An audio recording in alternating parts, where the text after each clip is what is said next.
atento a la palabra y tenga su Biblia abierta, por favor, no me la cierre ni un instante, porque vamos a estar buscando varios versículos y como les dije, el mensaje que tenemos hoy es un poquito fuerte. Mientras estaba aquí, que las chicas estaban adorando, el Espíritu me ministraba con relación a muchas cosas. El Espíritu me instaba a darle la comida a su pueblo. Amén. O sea que la comida que tengo hoy tengo que dársela completita. El mensaje es largo y yo no lo iba a dar del largo que está. Ustedes saben que yo predico largo, ¿verdad? Y yo lo iba a cortar un poco, pero parece que no lo debo cortar. Así que les voy a pedir que me tengan un poquito de paciencia el día de hoy. Amén. Vamos entonces a la palabra. Vamos a estar buscando primeramente el libro de Juan, en el capítulo 14. Me dan un amén si estamos ahí, un aleluya mientras estamos buscando. Amén. Son gajes del oficio. Aleluya, gloria al que vive. El Evangelio de Juan a la altura del capítulo 14. Amén. Empezamos en el versículo 1.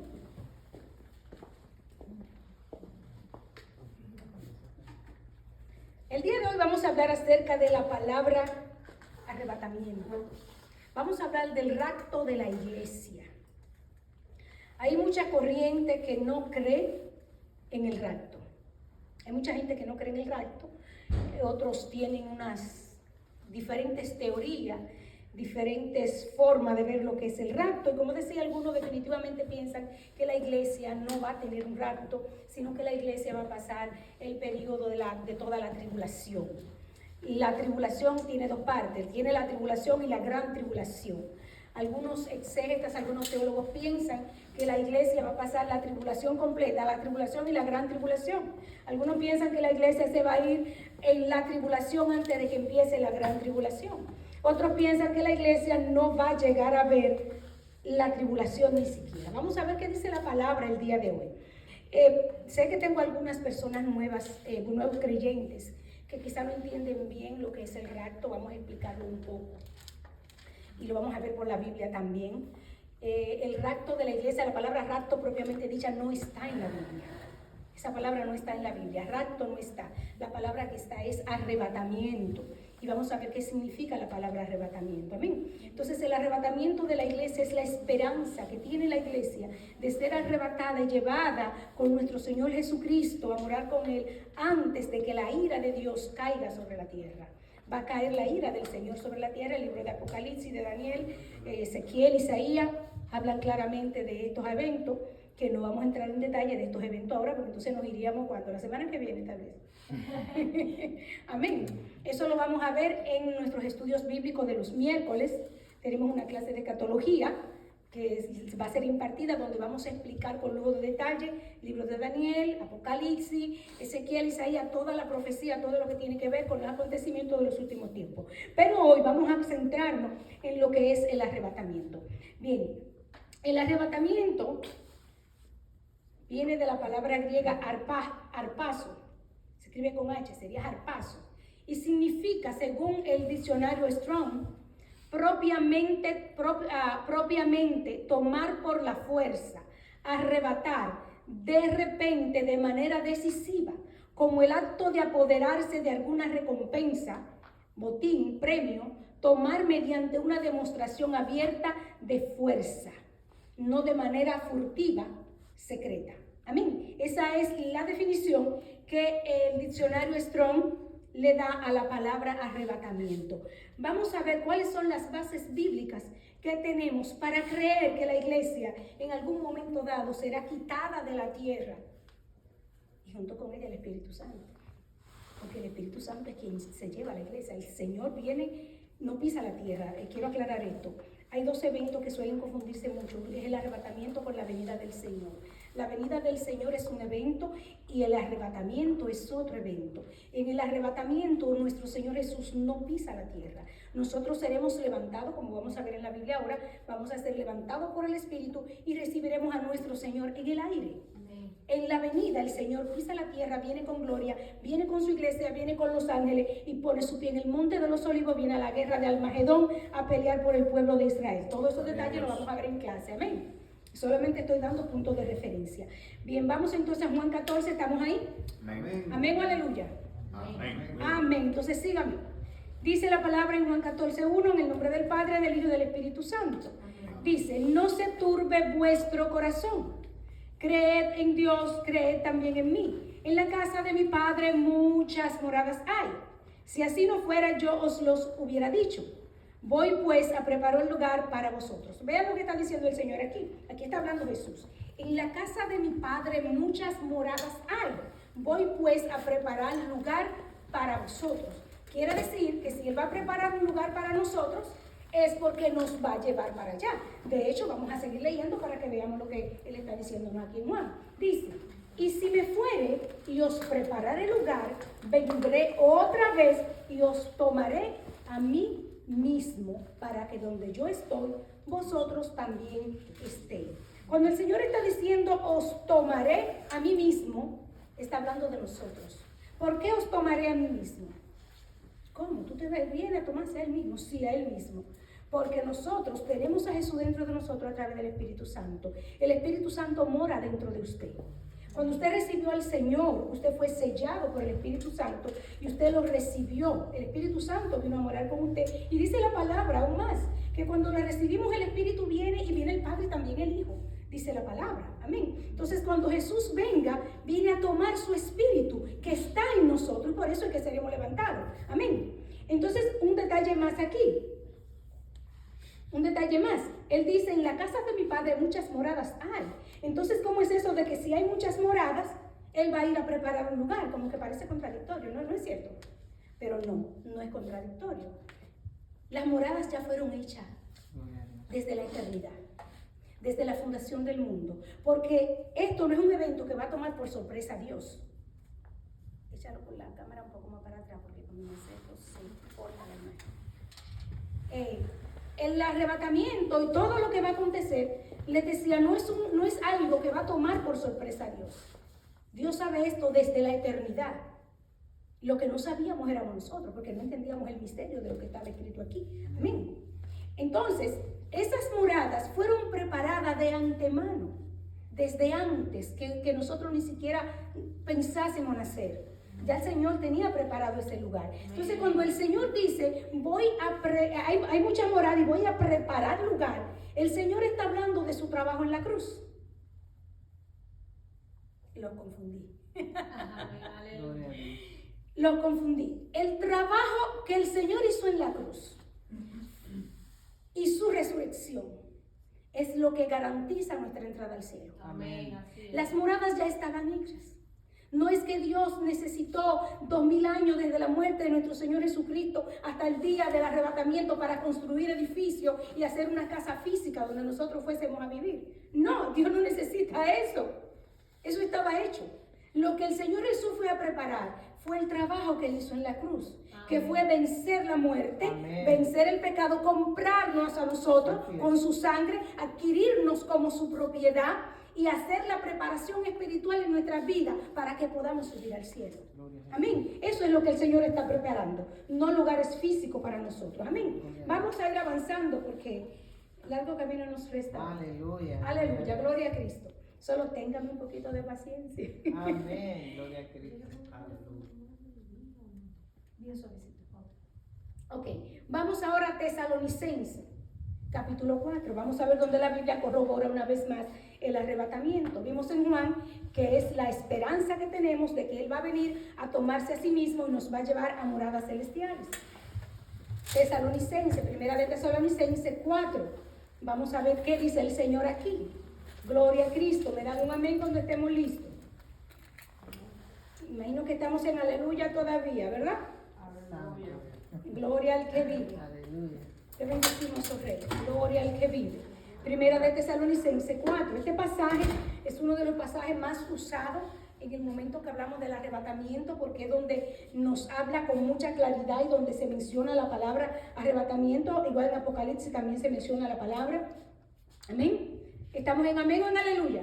Amén. Amén. Pues vamos allá entonces. Tesalonicenses 4:13. Ahí estamos. Amén. Bien, dice la palabra. Tampoco aquí está hablando nuestro hermano Pablo. Tampoco queremos, hermanos. Sonia, ¿tienes una Biblia?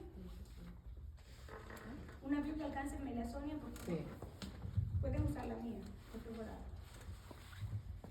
Ok, primera de Tesalonicenses 4:3. ¿Estamos ahí? ¿Aleluya o amén?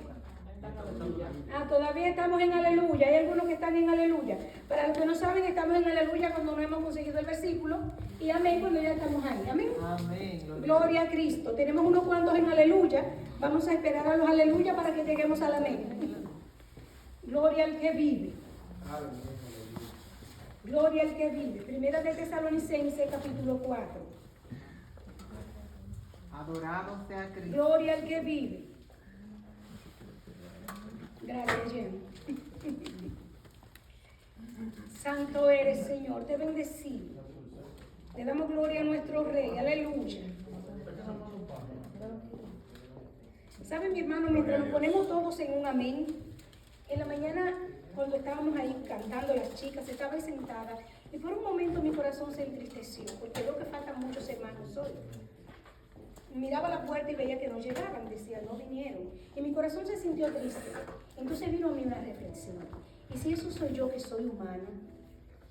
Que lo que soy es simplemente una pastora. Y me siento triste porque no vinieron. ¿Cómo se siente el Señor de ver que Él dio su Hijo? Que su Hijo bajó a la tierra y dio su vida por la humanidad. Y la humanidad le da la espalda. ¿Cómo se siente el Padre?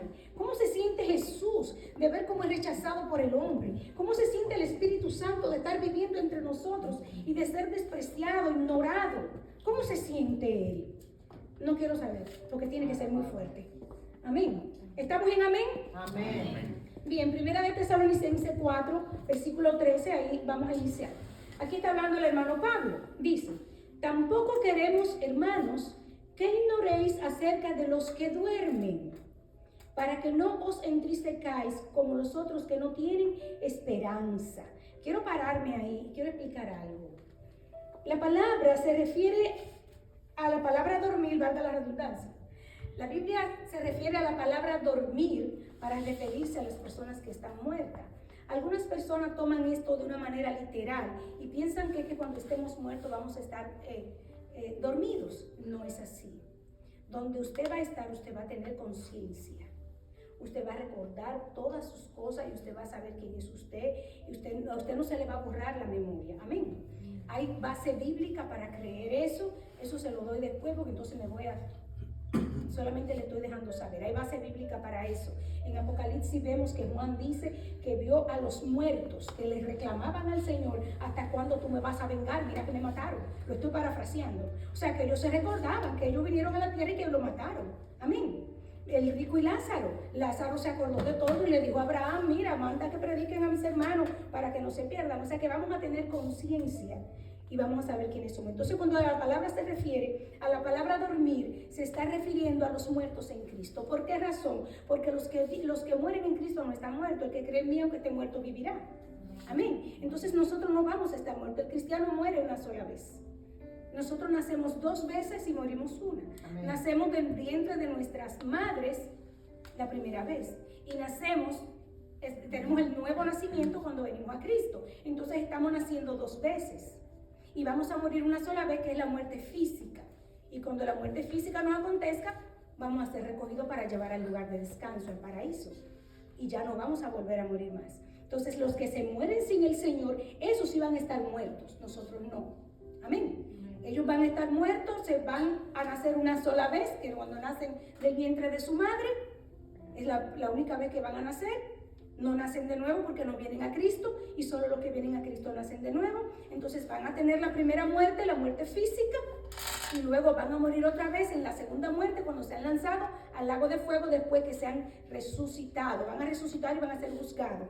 Estoy dando esta explicación que es básica, esto es doctrina básica. La estoy dando porque sé que algunos, como decía, tenemos muchos nuevos nacidos aquí, tenemos muchos baby, tenemos que ir explicándoles algunas cosas. Pero eso es muy bueno, gloria a Dios. Gócese en el Señor, aplauda por eso al Señor. Aleluya. Gloria a Cristo. Entonces aquí el hermano Pablo está hablando de los que duermen, o sea que fueron personas que murieron en el Señor, que están durmiendo. Amén. Seguimos entonces. Estamos todavía en el 13. Tampoco queremos, hermanos, que ignoréis acerca de los que duermen, para que no os entristezcáis como los otros que no tienen esperanza. Los que no tienen esperanza son los que se fueron sin el Señor, porque no tienen esperanza de ser levantados para vida eterna, sino para vergüenza eterna. Seguimos en el 14. Porque si creemos que Jesús murió y resucitó, así también traerá Dios con Jesús a los que durmieron en él. Lo voy a repetir. Porque si creemos que Jesús murió y resucitó, ¿cuánto creen eso? Amén. ¿Cuánto creen que Jesús resucitó? Amén. Amén, aleluya. Entonces, si usted cree que Jesús resucitó, dice la palabra, pues si creemos que Jesús murió y resucitó, así también traerá Dios con Jesús a los que durmieron en él, a los que durmieron en Jesús, a los que murieron en Jesús. Amén.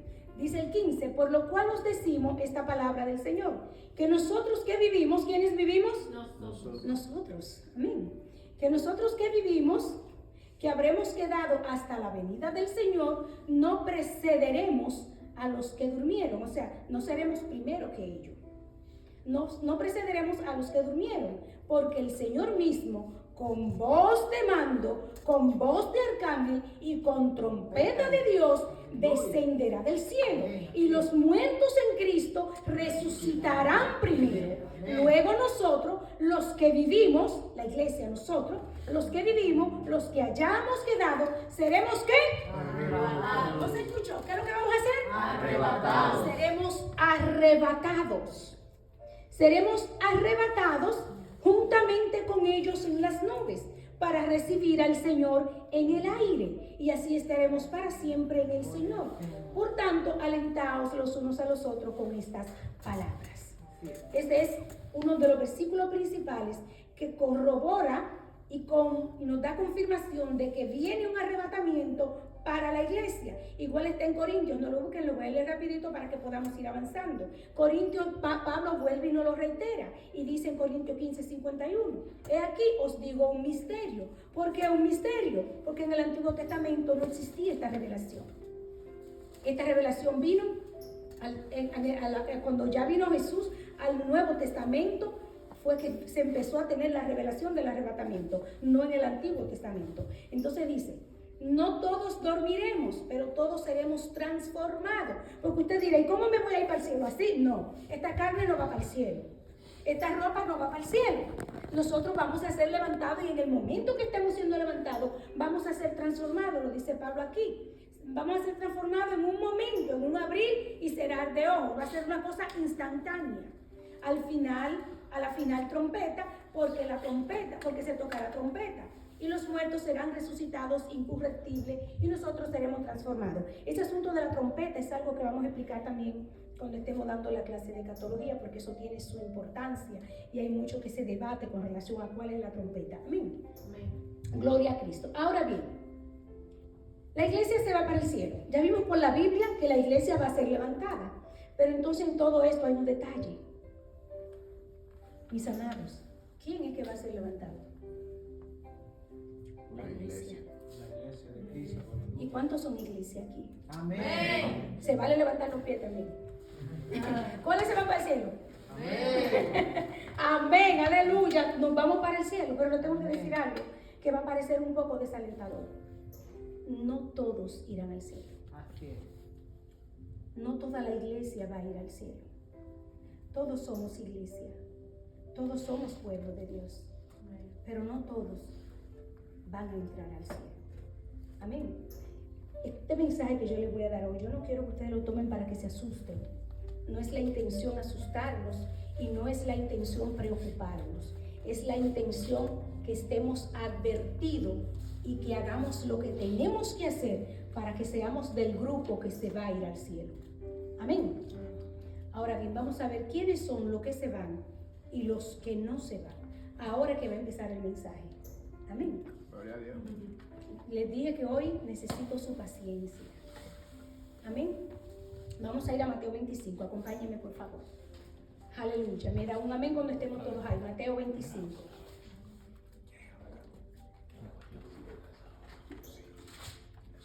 Mateo 25. Jan, ayúdame por allá.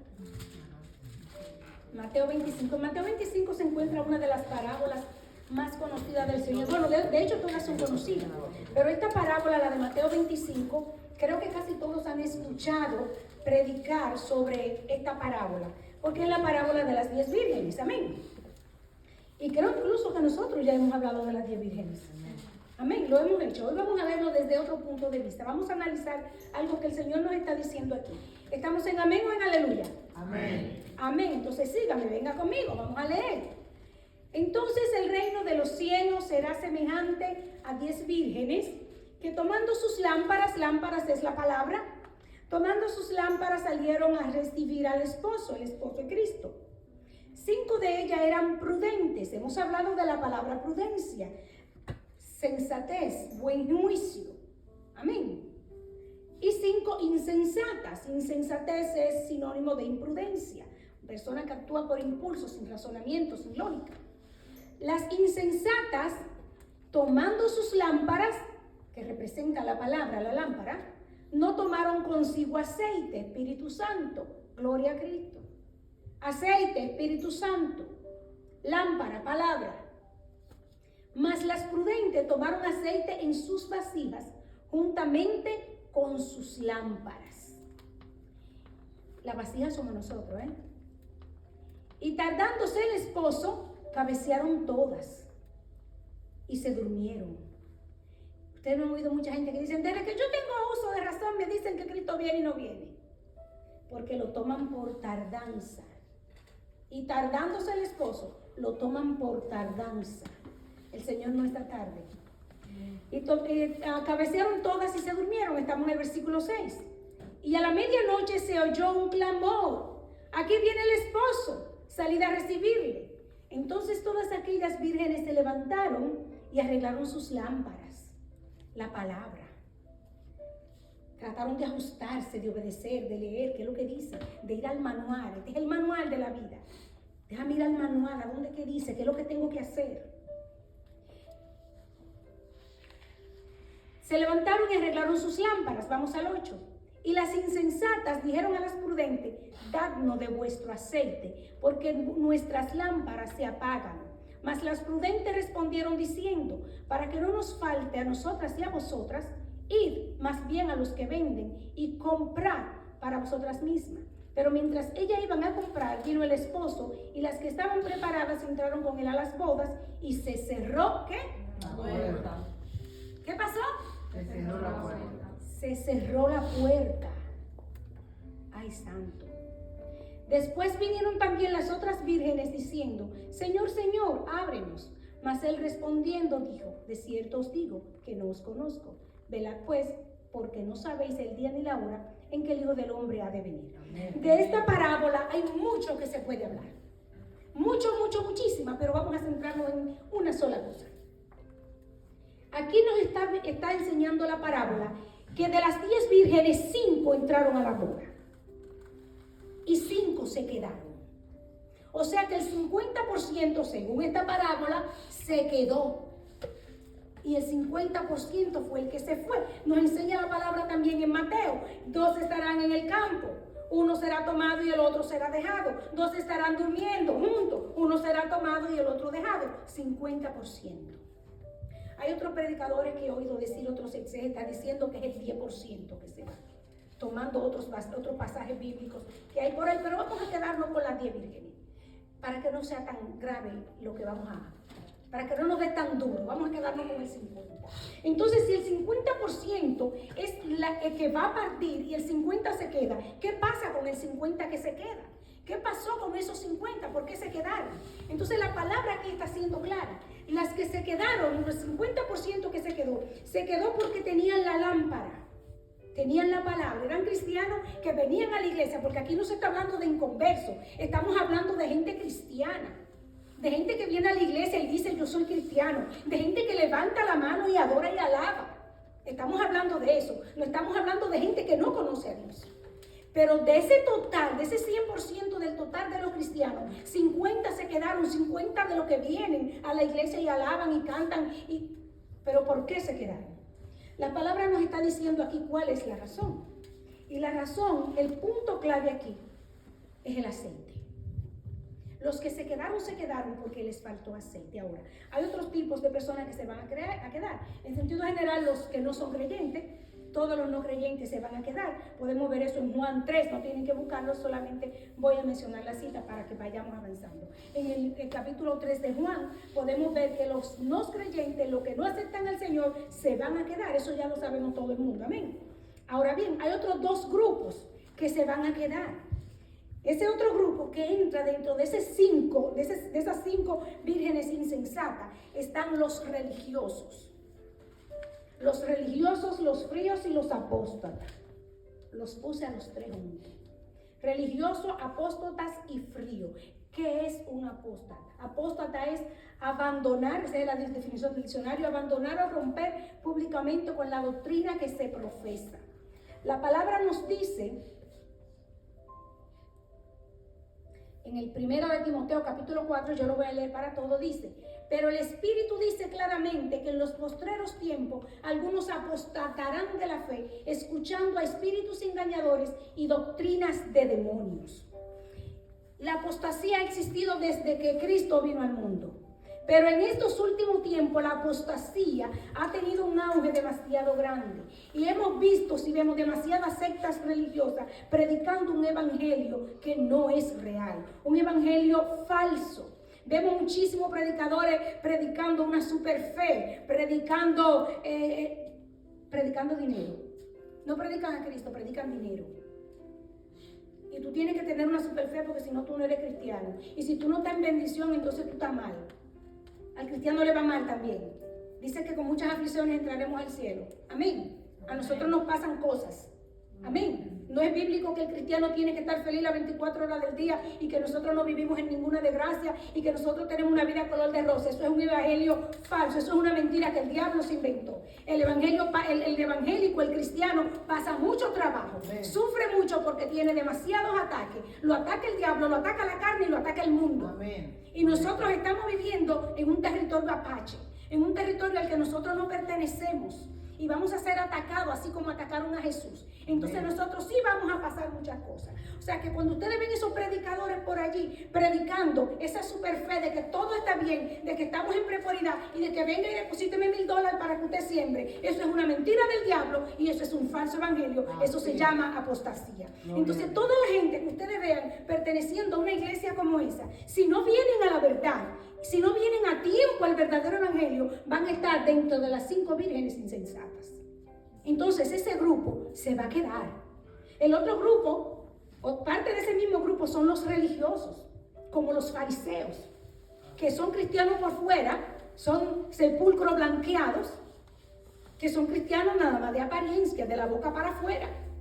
Y andan, usted lo ve, que andan predicando un evangelio encasillado en 4 paredes. Como que Jesús es cuadrado, Dios es cuadrado y lo encerraron en una caja y no lo pueden sacar de ahí. Eso se llama religiosidad.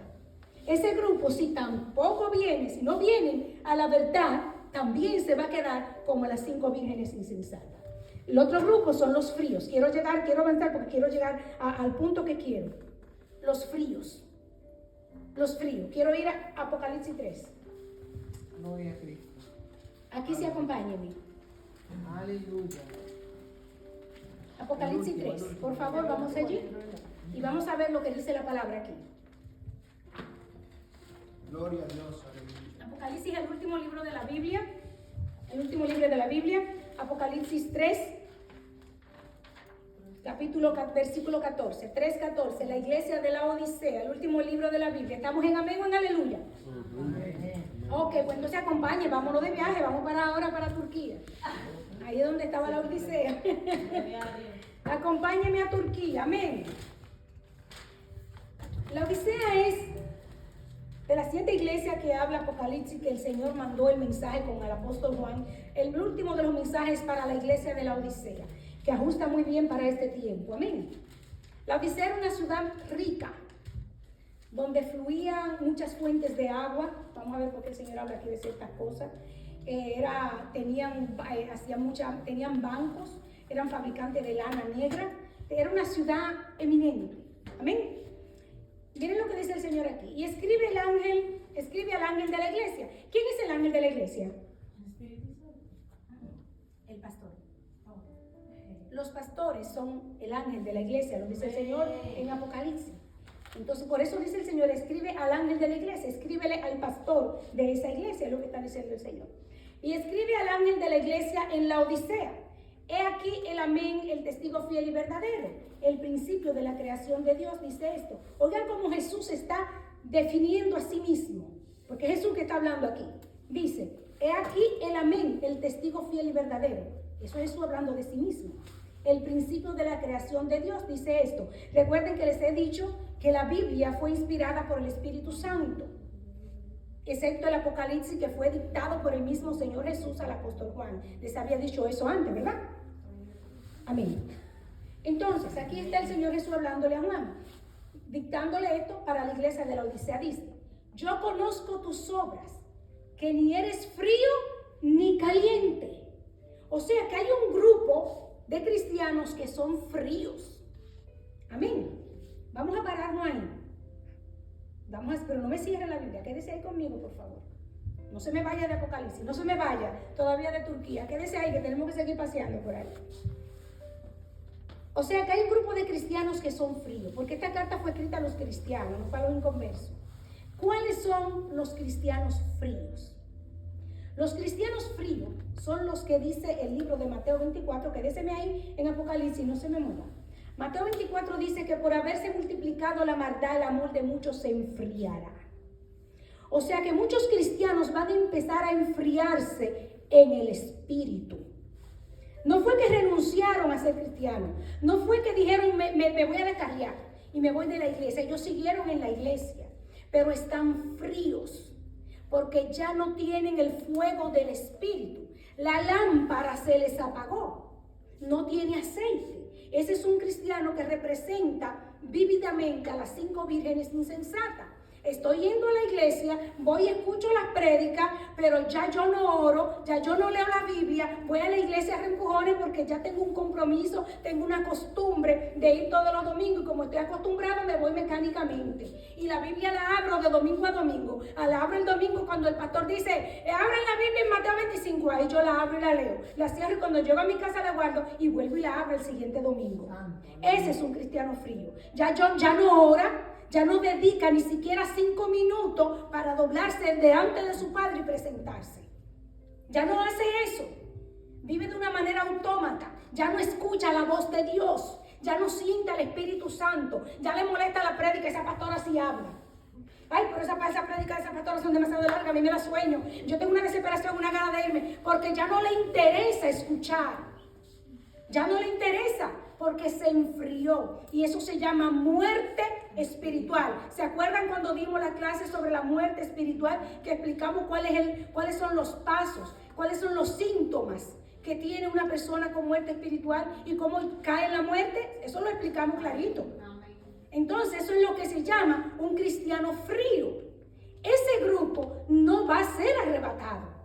Ese grupo se va a quedar. Amén. Vean la diferencia, ni siquiera son apóstatas. Los apóstatas están ardiendo en un fuego extraño. Porque los apóstatas están en la fe, porque su fe ya fue apostatada, tergiversaron la verdad y están ardiendo en un fuego, pero es un fuego extraño del que habla el libro de Éxodo. No es el fuego del Espíritu Santo. Pero estos no tienen ni fuego extraño ni fuego de ninguno. Amén. Estos están muertos espiritualmente. Entonces, ese grupo se va a quedar. Volvamos a Apocalipsis. Siga conmigo. ¿Estamos ahí? Amén. Estamos en el versículo 15. Yo conozco tus obras, que ni eres frío ni caliente. Vamos a ver lo que es el caliente. Ojalá fueses frío o caliente. Le dice el Señor, ojalá que tú fueras frío o que fueras caliente. Pero la Odisea ni era fría ni era caliente. Pero por cuanto eres, ¿qué? Tibio. ¿Cómo es? Tibio. Tibio. El Señor está usando la palabra tibia aquí porque en la Odisea había unas fuentes de agua que esa ciudad tenía como unas, ¿cómo se llama? Una especie de ríos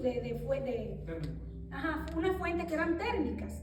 Ella en la cabecera de su fuente eran frías, era un agua fresca, pero cuando bajaban a la ciudad, a los torrentes de la ciudad, el agua estaba tibia. Entonces era un agua que tenía un mal sabor y que daba deseo de vomitar. Si usted bebe agua tibia, le va a dar deseo de de vomitar. Entonces era un agua que no se podía tomar, era difícil. Entonces vean el lenguaje que el Señor está usando. Les está hablando en un lenguaje que ellos pudieran entender, para que pudieran captar la idea de lo que el Señor les está tratando de decir. Amén. Un término neutro. Exacto. Entonces le sigue diciendo, le dice, pero por cuanto eres tibio y no frío ni caliente, te vomitaré de mi boca. Gloria a Cristo. Aleluya. Oigan, esto es grave. Te vomitaré de mi boca. O sea que posiblemente los tibios estaban ahí en la puerta para entrar. Y ya entrando al arca. ¿Se acuerdan de la mujer de Lot? Hablamos la semana pasada sobre Lot. Amén. Si se dan cuenta, los estoy llevando en una secuencia. La semana pasada hablamos sobre los tiempos de Lot, cómo sacaron a Lot de la ciudad y lo comparamos al arrebatamiento. Entonces, el tibio es como la mujer de Lot. La mujer de Lot logró salir de la ciudad, pero su corazón estaba amarrado allá atrás. Así es. ¿Y qué pasó? Se convirtió en estatua, no llegó al final. Entonces el tibio está casi ahí, porque está nadando en dos aguas. El tibio es casi abominación a Jehová. Porque es aquel cristiano que tiene doble vida, que viene a la iglesia y me voy en gloria. Pero cuando salgo de aquí veo a la muchachita, wow, o veo al vecino, o me voy a beber la cervecita. Cuando salgo de aquí, ay, pero que no soporto a esa hermana. Pero cuando estoy en la iglesia me voy en gloria. Y tengo dos vidas, tengo dos caras, tengo un doble ánimo. Un día soy cristiano y un día soy del mundo. Un día alabo y el otro día no tengo ganas. Y vive vacilando, vive en una indecisión, vive sin firmeza. No tiene firmeza, no tiene consagración, porque vive en dos aguas. Eso es lo que es tibio. El tibio no es frío ni caliente, la mezcla del frío con el caliente. Es uno que está en el proceso de llegar a ser frío, pero todavía no está frío, pero tampoco está caliente. Entonces, ¿en qué está? En el aire. Entonces dice la palabra que a los tibios el Señor los vomitará de su boca. Entonces aquí estamos entrando al tercer grupo. Hablamos de apóstoles religiosos y fríos y hablamos de los no creyentes. Ahora, ¿cuál es el otro grupo que se va a quedar? Los tibios. Los tibios. Esos son los que se quedan. Ahora bien, los tibios son las personas que juegan al evangelio. Esos son los tibios, los que juegan al evangelio. Quiero que volvamos a Mateo 25. ¿Usted cerró su Biblia? Yo le dije que no cierre su Biblia. Amén. Volvamos a Mateo 25. Quiero que veamos algo. Ya vimos por la palabra quiénes son los que se quedan de la iglesia. De la iglesia. Amén. Antes de que entremos a este punto, quiero decirles algo. La Biblia nos habla de varios grupos de personas que las vemos que están siendo rescatadas por el Señor. Vemos que hay un grupo, no voy a entrar en detalle de todos esos versículos bíblicos donde está eso, porque si no nos vamos a ir mañana. Pero vemos un grupo que es arrebatado, que es el 50% según la parábola de las 10 vírgenes, que en realidad no sabemos qué por ciento será. Estamos tomando eso como parámetro, porque no tenemos manera de saber qué por ciento de la iglesia es la que se va a ir. Estamos haciendo una especie de metáfora, ¿amén? Ahora bien, ¿qué va a pasar con ese 50% que se queda? ¿Se van a salvar? Algunos sí. Algunos sí. O sea que el proceso del arrebatamiento, de la salvación, es un proceso que tiene varias etapas. La primera etapa va a ser cuando seamos arrebatados, el % que vamos a ser arrebatados. Que vamos, ¿verdad? ¿Cuánto vamos? Amén. ¿Cuánto vamos? ¿Quiénes se quedan? Nadie, ¿verdad? Nosotros nos vamos, amén. Ok, entonces, del grupo que se va a quedar, ese % que se va a quedar, vemos que en el Apocalipsis, vemos en varios pasajes bíblicos, específicamente en el capítulo 12, en el capítulo 9, que no vamos a ir a leer eso porque es mucho, vemos cómo hay gente que Juan está diciendo que están llegando delante del Señor. Eso está queriéndonos decir que el que se queda en la tribulación, mucha gente va a morir en la tribulación porque va a venir la ira del Señor. Va a haber una guerra nuclear, esas bombas van a explotar en un momento. Esa guerra viene, esa guerra va. Estados Unidos va a caer y China se va a levantar. Y Rusia se va a unir con Irán, eso lo vimos. Rusia se va a unir con Irán y se va a unir con Turquía y con los países del norte para atacar a Israel. Esto lo vimos ya. Eso es Armagedón. Y yo se los expliqué eso ya. Pero entonces va a haber guerra, va a haber hambre. La palabra dice en Apocalipsis 12 que las estrellas del cielo serán conmovidas y serán lanzadas a la tierra. Esas estrellas nos están hablando de ángeles caídos. No son estrellas literales, son ángeles caídos que van a ser lanzados a la tierra y van a ser sueltos muchos demonios que vendrán a atormentar a los hombres. Entonces, y habla también cuando se derraman las copas de que se muere la tercera parte de la tierra y que se muere después. De ese grupo va a haber cristianos que se quedaron y que cuando vean que se quedaron se van a afirmar porque se van a dar cuenta, oye, me quedé porque estaba frío, pero tengo una última oportunidad. Y de ese grupo, con todas esas catástrofes que vayan sucediendo, van a morir cristianos también y van a ir. Y van a ir subiendo, porque cuando usted muere su alma es recogida y es llevada. Pero ya la iglesia se fue. Pero esos que se van muriendo después tienen la oportunidad de ir subiendo también. Y otro grupo incluso se va a quedar hasta la gran tribulación, hasta cuando estén poniendo el sello. Porque la Biblia habla de que muchos no se van a poner el sello, pero van a tener que pagar con su vida. Esos también son cristianos que pertenecen a las 5 vírgenes insensatas que se quedaron. Y esos también van a tener la oportunidad de salvarse, pero mi hermano, ¿a qué precio? Porque si ahora es difícil con el Espíritu Santo y con Satanás y detenido por el Espíritu y por la iglesia, ¿usted se imagina después? Ahora muchos se van a salvar, incluso, me voy más lejos. Todavía cuando llegue el momento de la guerra de Armagedón, que el Señor venga y descienda, habrán cristianos vivos. Y eso está en la Biblia. Eso está en la Biblia, pero no vamos a... Eso lo vamos a ver en la clase, amén, porque si no la prédica se me va a ir para otro lado. Lo que le quiero decir con esto es que los que se van a quedar, de los que se van a quedar van a haber varios grupos en diferentes etapas de las 7 años de tribulación que van a alcanzar la salvación con otro costo. Ahora, el galardón de ellos va a ser muy diferente al galardón de la iglesia que se va en el arrebatamiento. Amén. Ustedes, yo sé que los estoy dejando con muchas preguntas, pero eso es muy bueno. Porque cuando iniciemos la clase de escatología, yo quiero que todos estén ahí, para que podamos responder las preguntas. Ahora bien, les dije que volvamos a Mateo 25. Amén. ¿Están ahí todos? Amén. Ay, qué bueno, porque yo no. Ay, qué bueno que ustedes se fueron delante de mí. Eso está muy bien. Mateo 25. Vamos al versículo. Vamos al 7. Entonces todas aquellas vírgenes se levantaron y arreglaron sus lámparas. Y las insensatas dijeron, no, vámonos para abajo. Para que no nos falte a nosotras, vámonos al día. Pero mientras ellas iban a comprar, vino el esposo y las que estaban preparadas entraron con él a las bodas y se cerró la puerta. Después vinieron también las otras diciendo, Señor, Señor, ábrenos. Ahí no era el versículo que yo quería. Se volvió loca la pastora. Vamos a empezar al principio. Entonces el reino de los cielos será semejante a 10 vírgenes, que tomando sus lámparas salieron a recibir el esposo. 5 de ellas eran prudentes y 5 insensatas. Las insensatas tomando sus lámparas no tomaron consigo aceite, mas las prudentes tomaron aceite en sus vasijas juntamente con sus lámparas. Ahí es donde quería llegar, al punto final. Usted dirá, ¿y qué yo tengo que hacer para irme en el rapto? Para irme en el arrebatamiento, para yo no irme en la tribulación con la ira del Señor y la catástrofe en la tierra. ¿Qué yo tengo que hacer para que no me pase eso? Y aún más, ¿qué tengo que hacer para no llegar hasta el final de la gran tribulación con el anticristo gobernando y marcando sello y la guerra de Armagedón al mando si yo en el medio? ¿Qué yo tengo que hacer para que no me pase eso? Nos lo está diciendo aquí la palabra. ¿Por qué fue que se quedaron? Tenían lámpara, pero no tenían aceite. Hay muchas iglesias que tienen la lámpara. Los mormones, los budistas, la gente de Buda, la gente de... Bueno, los budas no tienen la palabra porque ellos no son cristianos. Pero hay muchas sectas religiosas que tienen la palabra, que la estudian los adventistas. No puedo decir si se van a quedar o se van o no, porque eso lo sabe el Señor. Pero juzgando por la palabra. No voy a mencionar denominaciones, vamos a dejarlo ahí.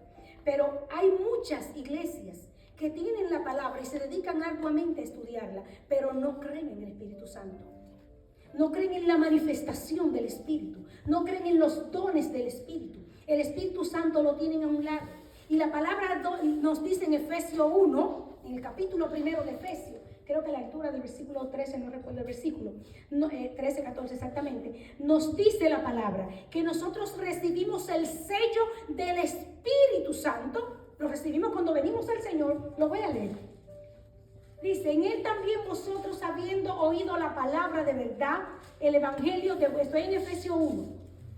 Versículo 13, por si lo quieren buscar, pero lo estoy leyendo. En Él también vosotros, habiendo oído la palabra de verdad, el evangelio de vuestra salvación, habiendo creído en Él, fuisteis sellados con el Espíritu Santo de la promesa, que es la arras. Arras es garantía, que es la arras de nuestra herencia, hasta la redención de la posesión adquirida. Nosotros somos la posesión adquirida. Fuimos lo que Jesús compró a precio de sangre. Él nos adquirió a precio de su vida. Y dejó como garantía en la tierra su Espíritu Santo, como garantía de que Él va a cumplir lo que dijo en Juan capítulo 14, que me iré a preparar nada, pero vendré y os tomaré a mí mismo. Y la garantía de que eso va a suceder es el Espíritu Santo. Entonces, sin el Espíritu Santo no podemos entrar al cielo.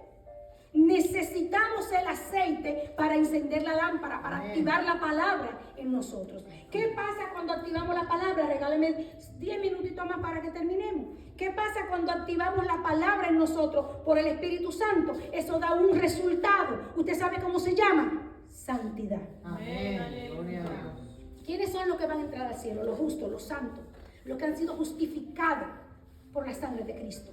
Y para eso necesitamos santidad. La palabra nos está diciendo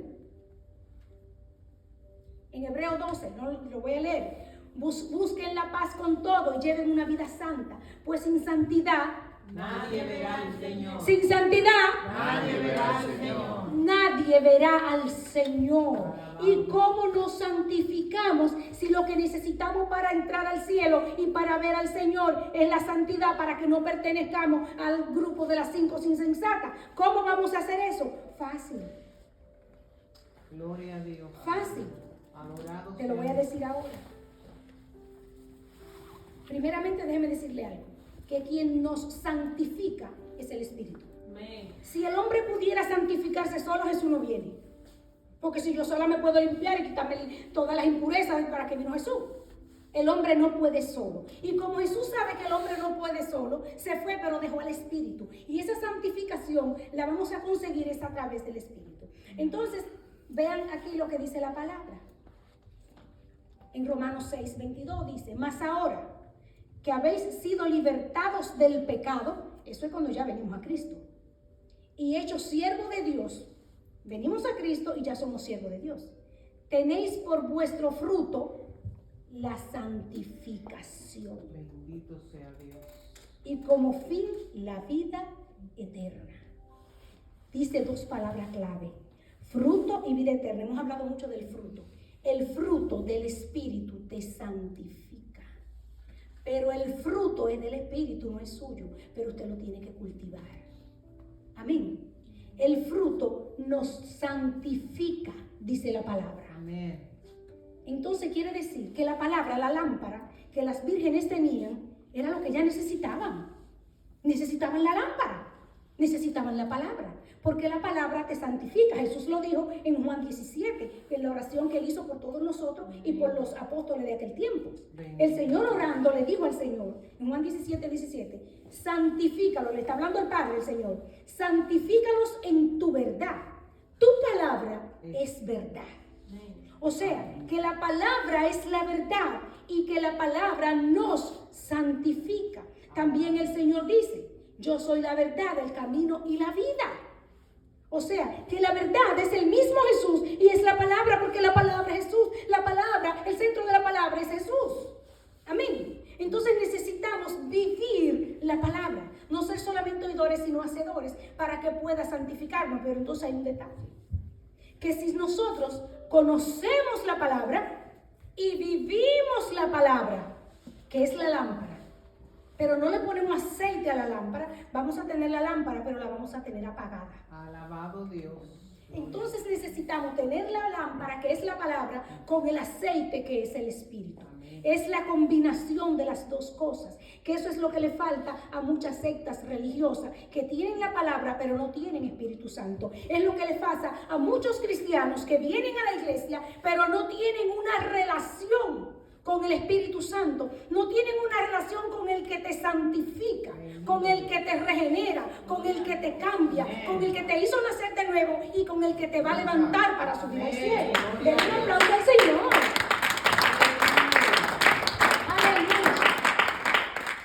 La palabra nos dice en hebreo, que habiendo purificado vuestras almas por la obediencia a la verdad, a la palabra, mediante el Espíritu.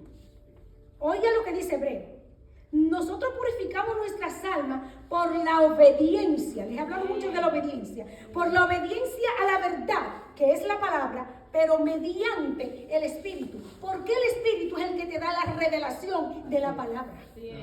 Entonces no te sirve nada tener el conocimiento textual como si fuera un periódico si no tienes la revelación que el Espíritu te da y no tienes el trabajo que hace el Espíritu Santo dentro de tu corazón para que esa palabra tenga efecto y pueda ocurrir en ti la transformación. Arrepentidos y convertidos. Muchos se arrepienten pero no se convierten. De esto es que está hablando la palabra aquí. Amén. Con esto ya voy terminando para que no se me cansen. ¿Se me cansaron? Un poquito. No se me duerman, que ya llegamos al final. Ya con esto los estoy dejando. El punto final a donde queremos llegar con todo esto es, ya resumiendo para terminar, Cristo viene. Cristo viene. No, yo creo que yo no. No, yo creo que el micrófono está mal. Cristo viene. Amén. Cristo viene. Amén. Y viene por una iglesia limpia, sin manchas, sin arrugas. Viene por un cristiano consagrado.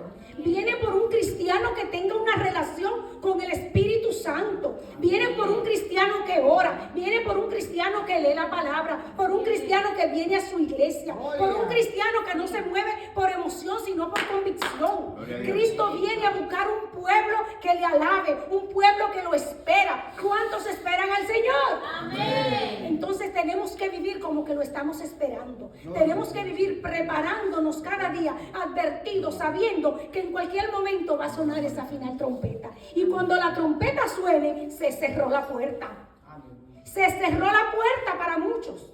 Porque para usted salvarse de ahí en adelante, mi hermano, eso va a ser casi imposible.